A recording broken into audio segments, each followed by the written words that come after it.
All right, so in the last video, we talked about just the basic idea of what it means to use greatest common factor to undo a multiplication problem. This video, we're just gonna look at some examples of that. And once we get a little closer towards the end of the video, I'm gonna provide you with a helpful hint to help you know what the greatest common factor between variables will be. We already looked at using a website, Wolfram Alpha, to help out with numbers.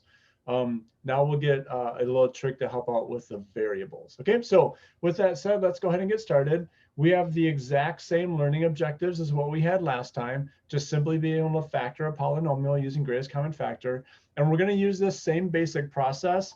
At first, I'm going to show this intermediate step for the first one or two problems that we do. But as we get towards the end of the video, the last problem or the last two problems, I'll probably skip this step. Normally, this is a step that I just do in my head. I don't usually write it out. And as I said before, you have permission to do that as well. Okay, so here's the next one we're going to do. We're going to start with one that's nice and small and simple.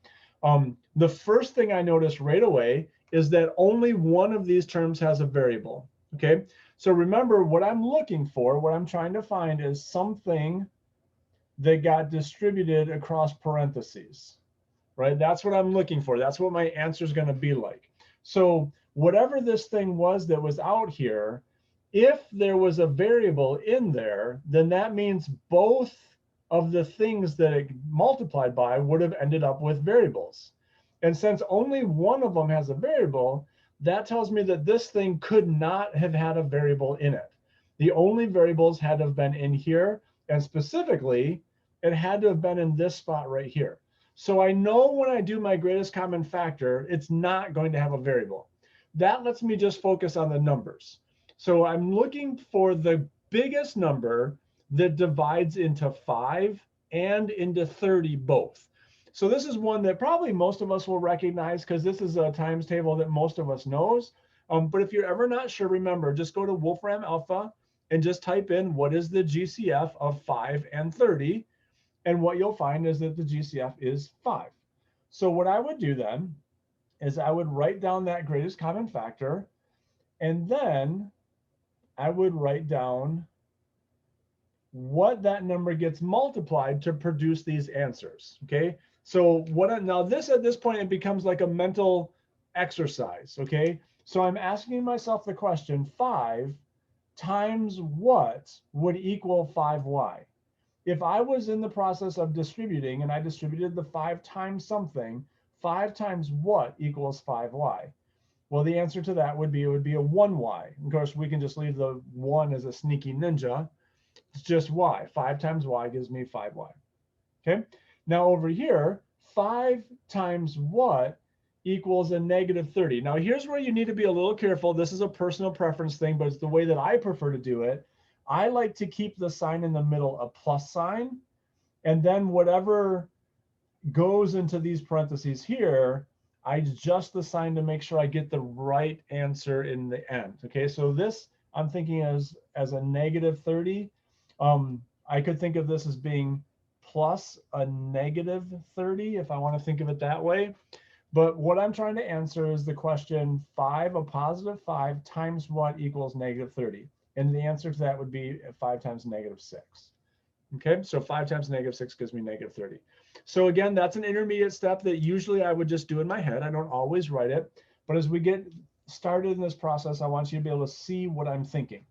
So now what I see is that what got distributed, the thing that got multiplied into both terms was a 5. So this thing had to have been a 5. So I'm going to take those 5s and bring them now outside of a set of parentheses. And then the stuff that was in the parentheses, well, that's what the 5 got multiplied by. So in the first spot in the parentheses, there must have been a y. And then in the second spot, there must have been a negative 6. And you can either write plus negative 6, or if you want to switch it back to just being minus 6, that's okay. Both work. But that would be our answer. And then, of course, you can always check it, right? And this is one of the great things about factoring is you can always check it. So if I do a 5 times y, do I get 5y? Yes, I do. If I do a 5 times negative 6, do I end up with minus 30? Yes, I do. So it's an easy thing to check, and you can always check that. But that's our basic process. So that's a nice simple one where there's no common variables, only common numbers. Okay, let's do a problem that does have a common variable. So here's example number 2. All right. This one is very similar to the example I did in the first video. So I'm going to recommend pause the video right now and try this one on your own. Okay, try this one on your own. It's a little different than the first video. It's not exactly the same as the first video, but it is similar. So pause the video, give this a try, see what you end up with. All right, so hopefully you've tried this one. And one of the things that you should have realized as you tried this is there is no number except for 1 that divides into both 2 and 5. Now, I can write a 1 in this problem if I want to, but we know that 1s are always allowed to be sneaky ninjas, so I don't even have to write it. It's completely up to you. So in my first set of parentheses here, I could think of this as being a 1 times something, but I'm just going to leave my 1s as a sneaky ninja. Now let's look at my variables. Okay, this time both things do have an x. So that tells me that whatever it was that got distributed, because both things have an x, that tells me that there must have been an x out here to get distributed. And we already established that these two numbers have nothing in common, so it must have just been a 1x that got distributed. So that's what's going in my first set of parentheses is a 1x. Okay, notice that this is not as straightforward as just normal multiplication. This is a little bit of sort of guess and check, playing the detective, you know, mathematical Sherlock Holmes here or something. Or I just watched Enola Holmes last night. Great movie, recommend it. But I'm playing the detective is what I'm doing. Okay, so this is the idea. What could I have distributed to end up with these two things? Well, an x is what would work.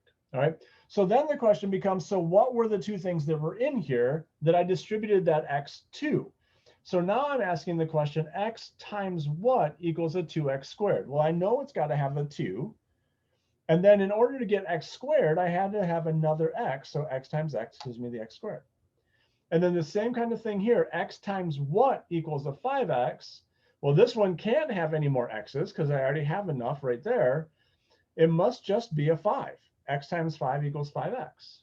Okay, so now I've got that process. So now I can see, when I look at this line, I can see both what the greatest common factor was. The greatest common factor was x. And I can see what was the stuff in the parentheses. The stuff in the parentheses was a 2x and a 5. And so that becomes my answer.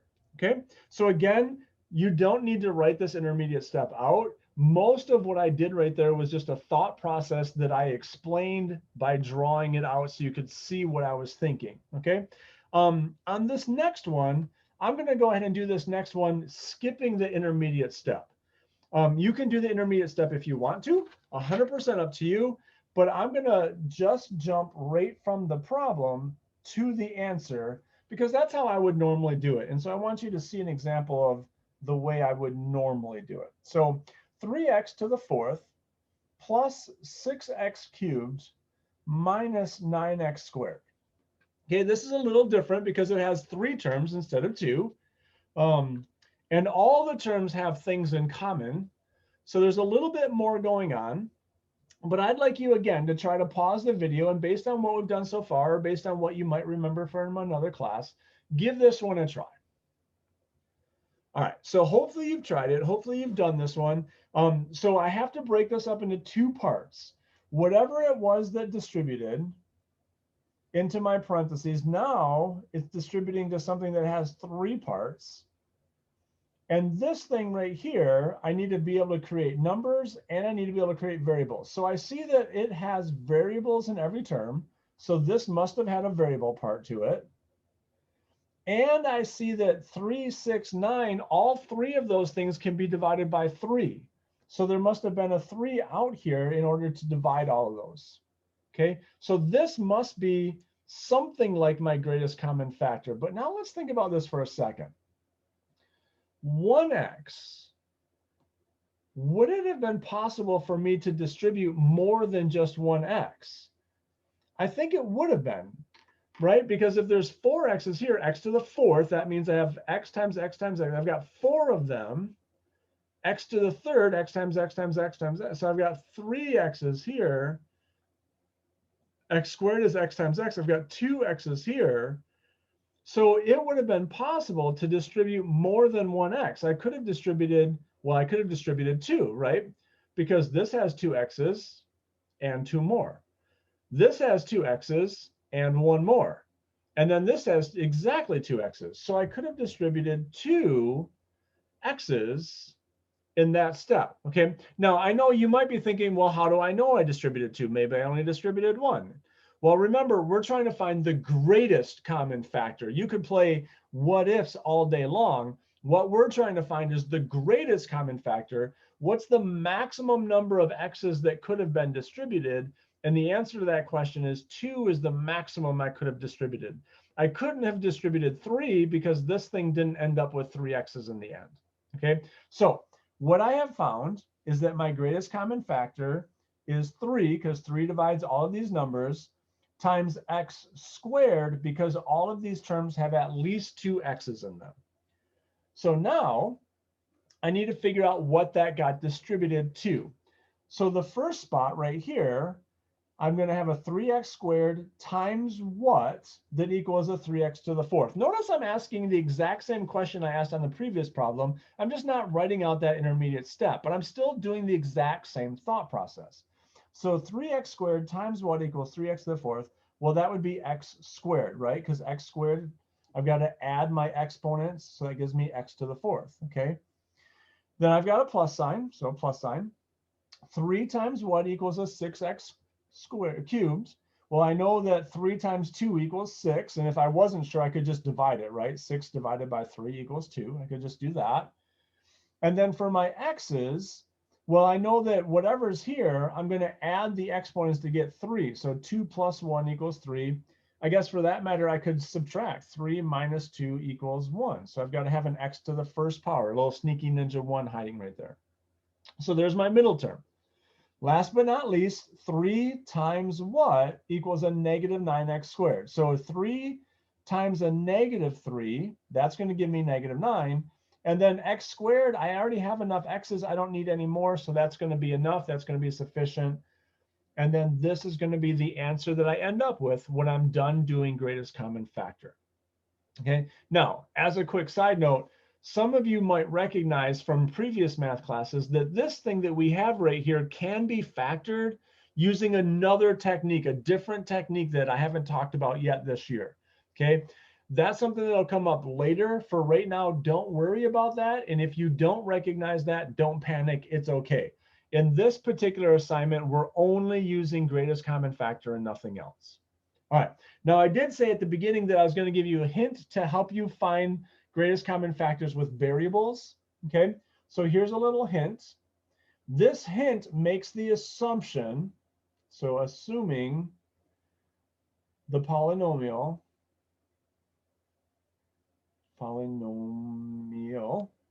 is in standard form. Okay, which every problem we've done that's been in standard form to start with, right? This is standard form.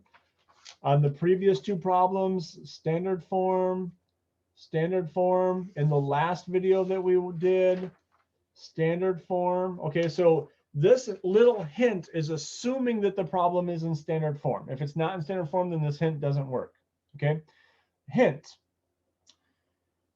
What you're going to do is find the greatest number that divides all the numbers in the problem. Okay, find biggest number that divides all coefficients. That's not how you spell coefficients. Coefficients. Okay, remember coefficients, those are the numbers multiplied in front of the variables, right? Including the constant. If there was a constant, we would include the constant. Now notice it does have to divide all of them. It's not good enough to only divide some or the couple at the beginning or the couple at the end. It's got to divide all of them. So that's the first part. That's how we figure out the number part. Okay, and this, if you're not sure, you can always use Wolfram Alpha.com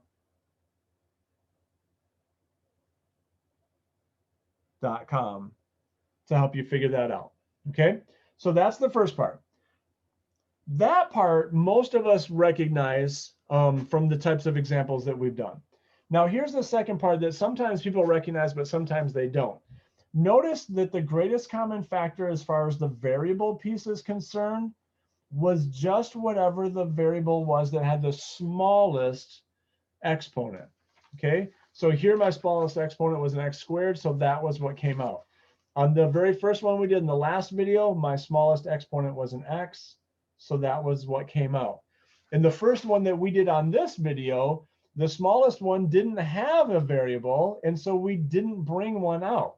Okay, so whatever my smallest exponent is, that's the variable part of my greatest common factor. Okay, so the variable part of the GCF is the variable with the smallest exponent.